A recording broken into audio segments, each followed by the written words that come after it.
Let's admit that. Let's embrace that. Not embrace it as in like try to be more violent, but just embrace it as in it's just a fact of the game. But let's take precautions to make. You want to talk about longevity?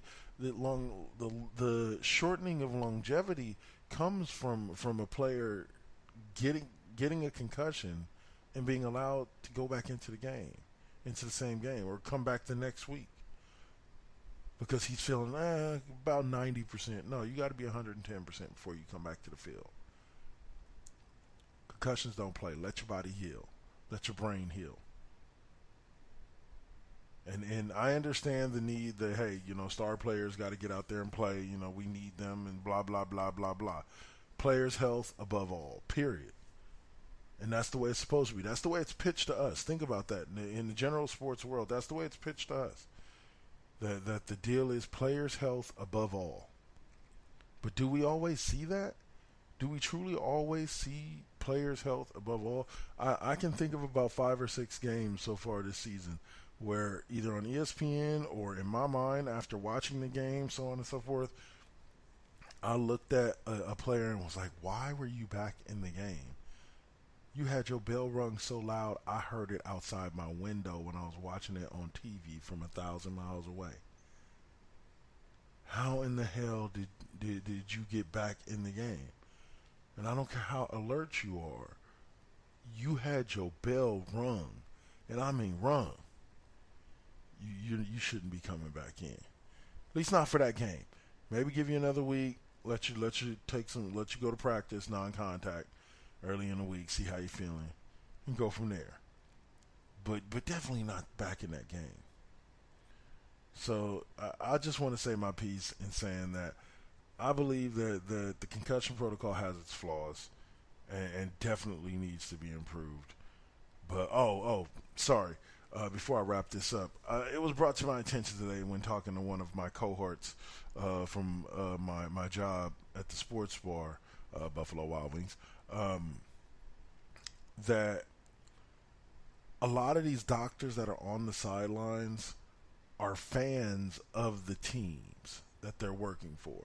And yes, it does make for a great workplace environment to definitely enjoy your job and be happy about working with the people that you're working with and so on and so forth. But don't you think that's a little bit of skewed vision when dealing with somebody who has a concussion on the sidelines? You would think, and you want to think, that him loving the team would make him even more want to look out for these players even better. But I don't think it does all the time. I think sometimes that it works in a bad and reverse way, where the kid ends up going back into the game because he's like, goes to the doc, he's like, hey doc, I'm ready to go, man. Look man, I'm good to go. Even though the doctor knows he shouldn't put him back in. It's just, yeah. Think Any Given Sunday, the scene between it's Al Pacino and James Caan. Think about that scene when they're going back and forth and he's like, you knew when I put him back in. He wasn't, Shark, Lawrence Taylor's character. Like that don't tell me that shit don't happen. Don't tell me that shit don't happen. So with that being said, get your shit together, NFL and NCAA, and let's keep these cats safe out there playing what is already a like I said, inherently violent sport. So I'm gonna come back after this next commercial break, and talk to y'all a little bit about the NFL playoffs, the wild card weekend that just happened this weekend, and looking forward to the division weekend that's coming up this Saturday and Sunday, and then a little bit of predictions for the results of this weekend and who's going to be playing in the AFC and the NFC Championship game. You're listening to Double K's Classroom right here on the 4Aces Network, Spreaker.com, 4Aces Presents, and iHeartRadio. Let's take that commercial break. This has been my lesson of the day. Peace out.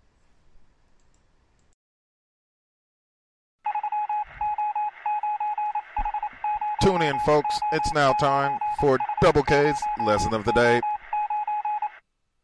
Now, lastly, we take a look at one of the co-founders for 4Aces, the Saint, and his group, The Collective, as they bring us MVT West and NVT Deuce. First up, we'll have MVT West.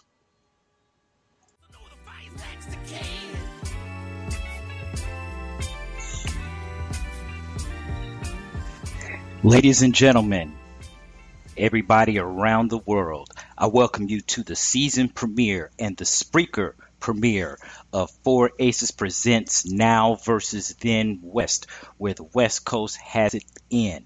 My name is Christopher T. Williams, aka The Saint, and tonight on this premiere episode, we are going to be getting it in with the one and only first all female hip hop group to ever exist in the history of hip hop, and I am talking about Cheryl the Pearl, Blondie, and Angie B, aka Angie Stone, and I am talking about the sequence. Tonight we're going to get an in-depth interview with these ladies. They are going to tell you their story from the beginning. They're going to let you know what it's.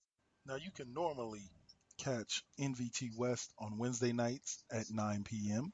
The next show you can catch pretty much at random on any given night between 9 and midnight on the 4 Aces Presents Network, and that's NVT Deuce.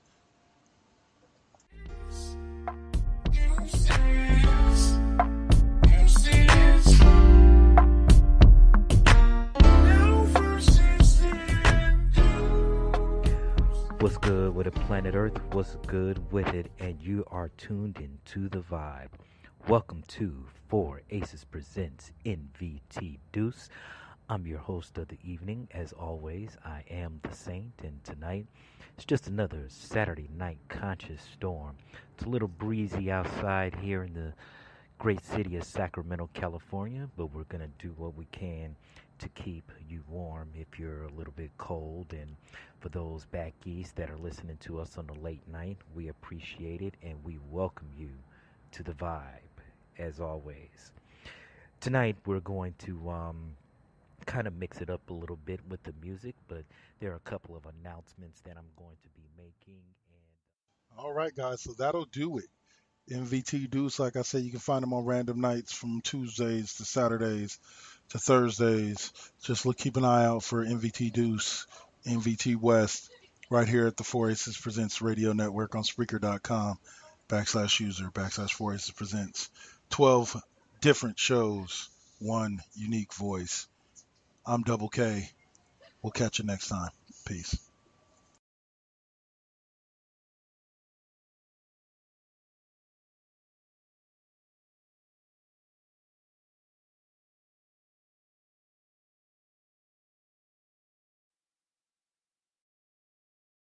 All right, so we are back from commercial break, and I'm here to talk a little bit of NFL football. Sorry about that little delay there. Got caught up watching Blade on USA. I don't know if y'all didn't see that movie, but it's a pretty damn good one. This weekend started out with a very surprising victory, and I'll say surprising even to myself because when I left my job and watching the Titans-Chiefs game, the Chiefs were up 21-16, and it looked like they were about to roll to victory. And then all of a sudden, I left work, and the Titans decided to play some football. And next thing you know, the Titans get the win over the Chiefs, 22-21. So that was a huge victory. Probably lost Alex Smith his starting job in Kansas City. Probably got Andy Reid kind of yelled at. Defense probably got yelled at for a lot of mistakes they made, etc. That night, it was another big disappointment of another top team as the Los Angeles Rams came in hot, 11-5, facing I believe it's 9-7 or 10-6 Falcons, and the Falcons get the big win over the Rams, pretty much stifling the Rams' offense. That was one of the best since their greatest show on turf, the best that the Rams had. Led the league in points scored, etc. 26-13, the Falcons got the win in LA, but it was good to see the Rams in the playoffs again. It's good to see the Chiefs in the playoffs again, especially as division champs with the way that their mid-season stumbled. But they both take early exits on Saturday, and then sorry, and then on Sunday today, the morning game was a defensive battle as both the Jags and the Bills both had stifling defenses throughout most of the day. I don't know if the Bills' defense was really that stifling or if Jaguars coach quarterback Blake Bortles is really that inept. I'm hoping to think that the Bills' defense is just that good, but the Bills ended up taking the loss 10-3 because the Jags' defense was just a little bit better, especially that corner, Jalen Ramsey. He was the dude that I wish the 49ers had taken a long time ago, but unfortunately they didn't. But Jalen Ramsey got, I believe, 1 pick or 2 picks, including a game-clinching pick to send the Jags over the Bills 10-3. The Saints got the held on for the narrow victory over the Panthers, as the Panthers made a late push, and this was another one of those concussion games where Cam Newton got rocked. Don't know if he really should have been back in the game, but he was. Ended up getting sacked on the final play of the game as the Saints advanced to face Minnesota, 31-26 over the Panthers. It's a great game. It was nice to watch Drew Brees do what he does, because the Panthers, the Saints running game, Alvin Kamara, Mark Ingram combined for, I believe, 46 yards and a touchdown on the ground. So they weren't necessarily as effective as they normally are, but Drew carried the team on his back like he can. He hasn't really been asked to do that a lot this season, so I'm pretty sure his shoulders are nice and strong. Next week, coming into this weekend, on Saturday, we got a couple of important games. Tomorrow, the Falcons take on the Eagles in Philly. The Falcons actually come in, I believe, as 2.5-point favorites in this game, and that blows my mind. But they are the defending NFC champs. So, and the Eagles are without Carson Wentz, and the Falcons defense is playing well. This game is definitely how do you say, a setup for an upset, a setup for an upset, because the Falcons come in hot, their defense is playing hot. Nick Foles is not exactly the best quarterback, and the Eagles need to bring their A game on defense in order to stop a very hot Matt Ryan. The Titans, with their win, get to go to Foxborough. Yeah, lucky draw, guys. Good luck there. The Titans defense couldn't necessarily stop the Chiefs until late in the game, and I don't believe Tom Brady will give them the chance to try to make the late comeback, as I believe that the Patriots will roll Tide right on over the Titans and right into the AFC Championship game. So far I have the Falcons and the the Patriots sending home the Eagles and the Titans on Saturday. And then on Sunday, when we come into that game, we got the Jags taking on the Steelers, a game in which the Jags beat the Steelers 30-9 during the regular season. But I think this one will be the other way around, as I think the Steelers will pull out a close victory. It won't be a blowout. Definitely won't be a blowout, but it'll be a close victory, like 24-21 or something like that. I believe the Steelers have enough in them, especially at home in Pittsburgh. But it's going to be rough going, because Blake Bortles got going the last time he faced the Jaguars, or the last time he faced the Steelers, and Big Ben was baffled by the Jaguars defense. We'll see what happens this week, but I think it will be Steelers just the same. Then on Sunday afternoon, we get the Saints taking on the Vikings, going to Minnesota, the site of the Super Bowl, getting an early peek and being able to take on the home team and see if they can beat them. I actually think, after the way the Saints have played, we could see them beat them, but I think the way these Vikings control the ball with the run game and with the short pass game and with a good game manager quarterback, I believe the Vikings will pull that game out. So that gives us the Vikings and Falcons in the NFC Championship game, and the Steelers and Patriots in the AFC Championship game, a rematch of last year's AFC Championship game. These should be interesting games all weekend, so definitely keep your eye out.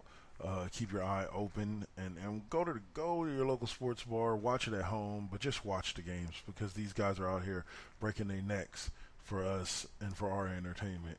So that's it for right now.